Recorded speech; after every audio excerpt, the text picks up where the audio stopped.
24 de novembro.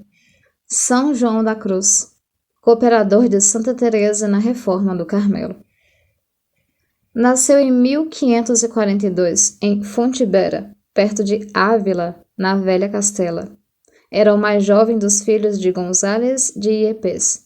A mãe, virtuosa senhora, inspirou-lhe em boa hora a devoção à Santíssima Virgem. Mereceu assim livrar-se de muitos perigos por uma visível proteção daquela que com tanto fervor invocava.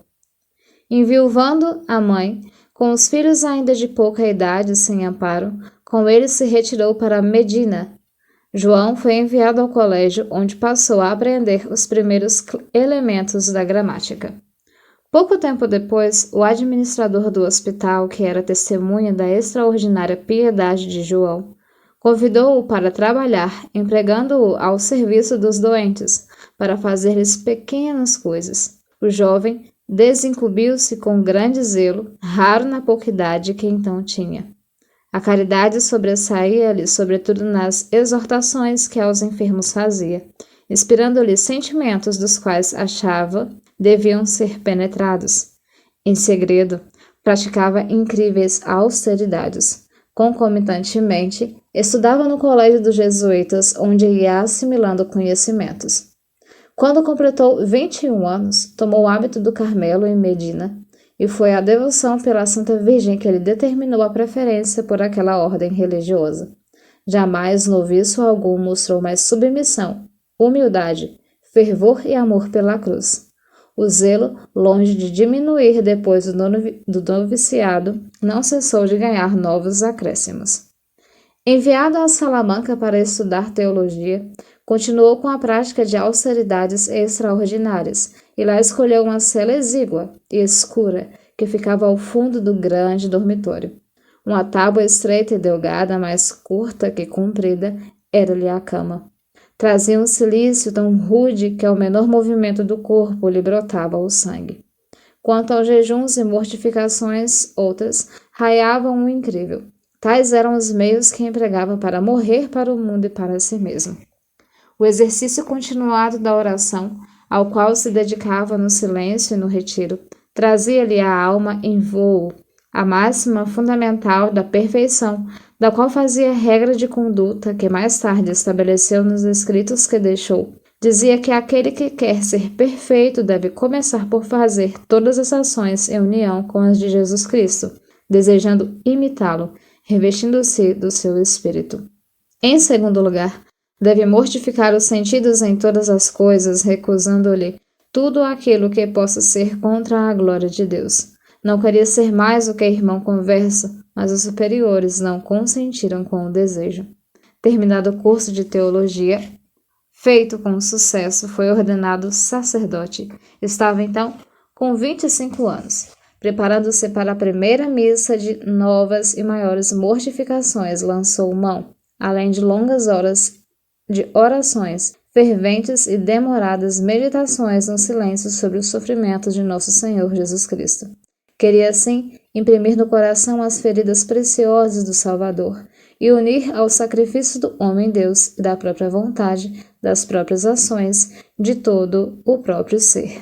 Enfim, as graças que recebeu desta primeira celebração dos santos mistérios lhe aumentaram ainda mais o amor pela solidão, e deliberou que devia ingressar na ordem dos cartuchos. Santa Teresa, tendo-o conhecido quando João estava em Medina no Campo, lá por 1566, comunicou-lhe e a outro padre o desejo que tinha de restabelecer a primitiva autoridade da Ordem do Carmelo. O acordo entre ambos ficou assentado, uma pobre casa foi-lhes dada no lugarejo de Durvel. Os exemplos e as exortações de São João da Cruz inspiraram a outros religiosos o espírito de retiro, de humildade e de mortificação. O amor pela cruz surgia-lhe em todas as ações e aumentava dia a dia, meditando que vivia sobre o sofrimento de Jesus Cristo. Trabalhava com afinco para se assemelhar perfeitamente a Jesus crucificado. Para inteiramente purificar o coração, fez o Senhor com que aquele servo passasse pelas provas mais rigorosas, tanto interiores como exteriores. O santo, depois de ter provado as doçuras da contemplação, viu-se privado de toda devoção sensível. Essa frieza espiritual foi seguida pela perturbação interior da alma, escrúpulos e desgostos dos exercícios de piedade que o servidor de Deus não abandonou jamais. Ao mesmo tempo, os demônios assaltaram-no com as mais violentas tentações, e os homens perseguiram-no pela calúnia.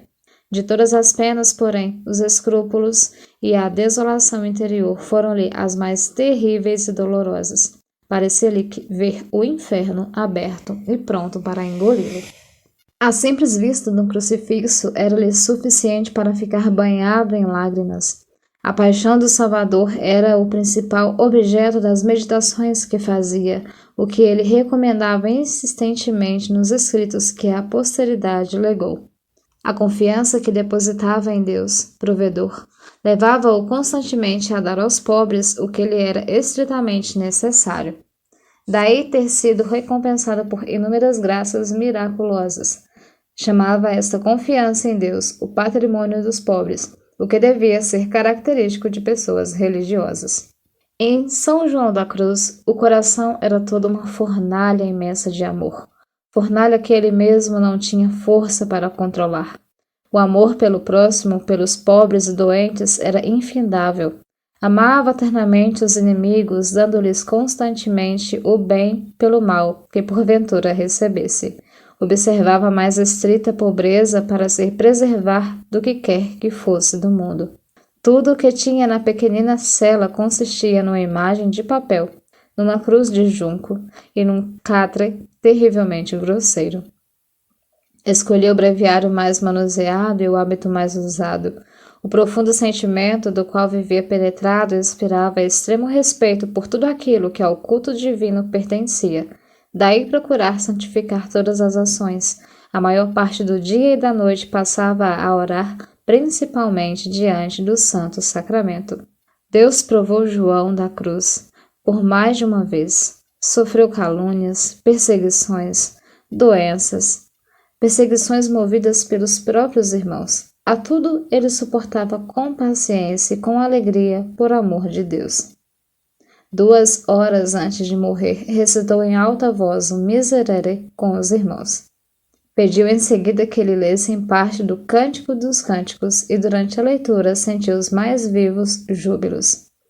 Morreu tranquilamente em 14 de dezembro de 1591, com 49 anos, depois de ter passado 28 na vida religiosa. Foi canonizado em 1726 por Bento XIII, que lhe fixou a festa em 24 de novembro. Temos de São João da Cruz vários tratados místicos, intitulados Da Noite Escura, do Carmelo, Cântico do Divino Amor entre a Alma e Jesus Cristo, seu esposo, A Viva Chama do Amor, Poesias Sacras, Conselhos Espirituais, Cartas Espirituais, tudo escrito em espanhol. O que de mais difícil há na obra deste santo é a interpretação da noite escura.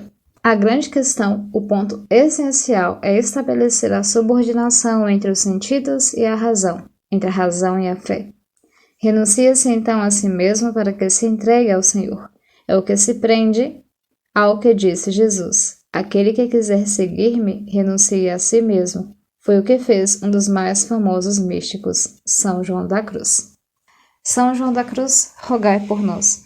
Também hoje comemora-se São Marino, São Justo, Beata Firmina, Santa Flora e Santa Maria de Córdova.